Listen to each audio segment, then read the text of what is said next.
How to transfer USDT from Bitget to your Tonkeeper wallet on PC. Now, first of all, make sure you log into your Bitget account. Now, after that, click on or head over to wallet icon. Now, click on Asset Overview.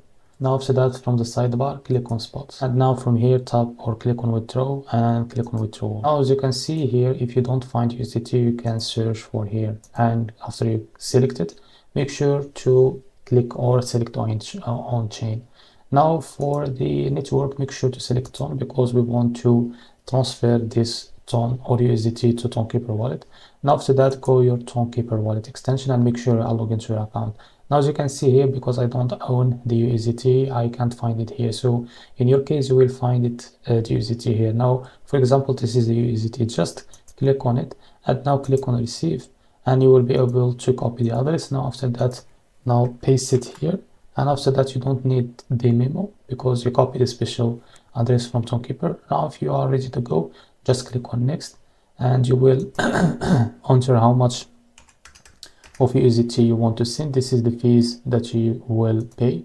And after you click on withdraw, just confirm the transaction and you will be able to transfer USDT from Bitget to Tonkeeper wallet on PC. If you found this video helpful, please like and subscribe. See you in the next video.